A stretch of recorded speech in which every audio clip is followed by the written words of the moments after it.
Tradisi Matapi dan Makawali.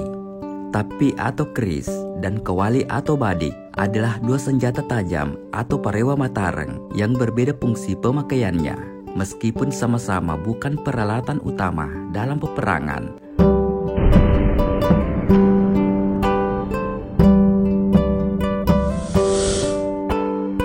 Pada beberapa kerajaan di Sulawesi Selatan, misalkan Bone, Goa, Sopeng, Sidendreng, Tanete, dan lainnya, menempatkan tapi pada strata senjata agung dan bahkan dijadikan sebagai regalia.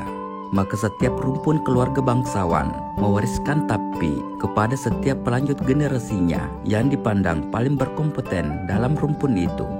Olehnya itu, tapi dinilai bukan sebagai senjata, melainkan lambang kehormatan suatu rumpun keluarga bangsawan pada zaman dahulu, sebagai perlambang yang memanifestasikan suatu kaum maupun suatu kerajaan. Tapi bahkan dijadikan sebagai perlambang pangkat atau jabatan.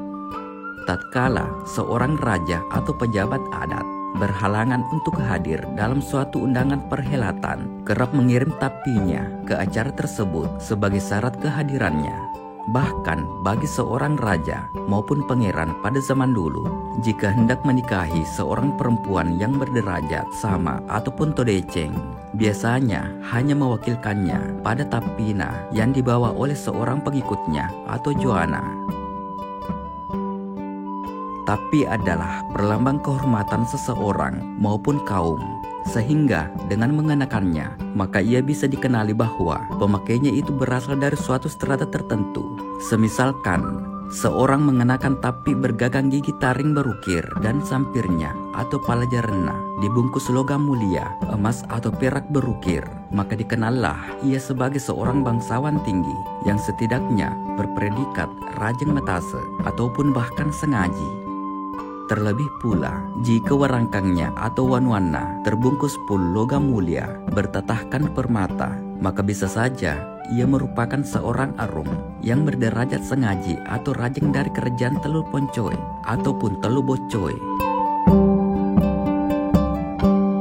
Maka tapi sesungguhnya adalah tanda pangkat bagi seseorang maupun suatu kaum, bahkan bagi suatu kerajaan.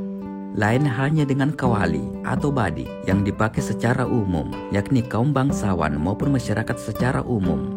Berbeda hanya dengan tapi yang merupakan perlambang kaum atau derajat kebangsawanan. Kawali adalah lambang sirina pese, harkat, dan kemanusiaan. Maka kawali adalah perlambang hak asasi. Sebagaimana halnya dengan pemiu masyarakat Bugis, Makassar, dan Mandar yang menyatakan Tania burane na rekodena kawali, nasaba pasale buku urusu iritu kawalie, laure sesena orwanede.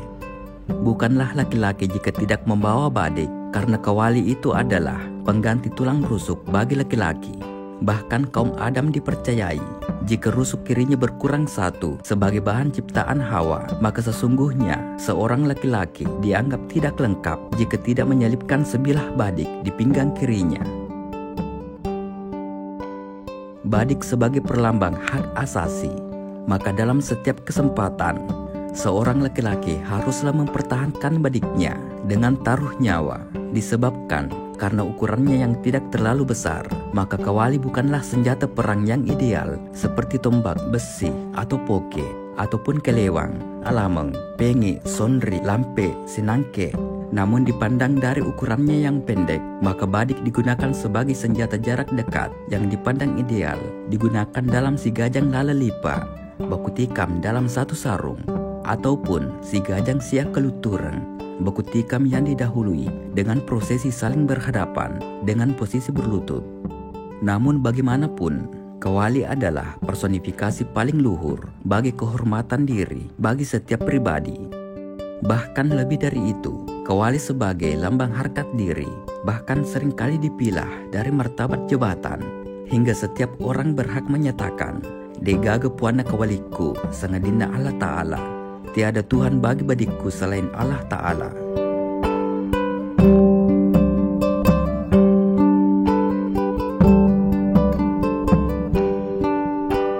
Menyangkut perihal mengenakan kedua jenis senjata pusaka ini, maka zaman dahulu hingga sekarang senantiasa mengenakan keduanya dalam berbusana adat. Petemetin Roy Rilariambangi, seorang pangeran Bone, menuliskan risalah adat istiadat adat meraja yang juga dicantumkan dalam bab Lontra Latoa, menyatakan bahwa kedua pusaka tersebut adalah aksesoris pelengkap atau perewa sampu tatkala menghadap seorang terhormat atau tumalebi maupun seorang arung atau raja. Hal yang sama dituliskan dalam Lontra Pangadereng Luwu lembar 16-17 bahwa ripeteti iye capak pasapue, ripasuan retoi iye pamiringe, naritapina iye kawalie, ripawarai iye kejangye, risio sumangai iye talibanana, mapakarajai iye riolona datue. Dijatuhkanlah ujung destar, dimiringkan pula lah songkok pamiring, disematkan di pinggang badik itu, dilintangkanlah keris, diikat semangatnya dengan tali benang, seraya penghormatan di hadapan raja.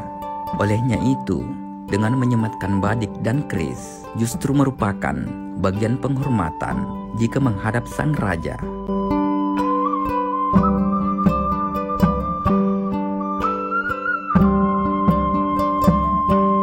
Mungkin cukup untuk konten kali ini. Semoga bermanfaat. Jika ada kesalahan mohon dimaafkan. Tetap ikuti konten-konten kami selanjutnya di channel Mungkar. Mari berwisata sejarah dan budaya. Wassalamualaikum warahmatullahi wabarakatuh.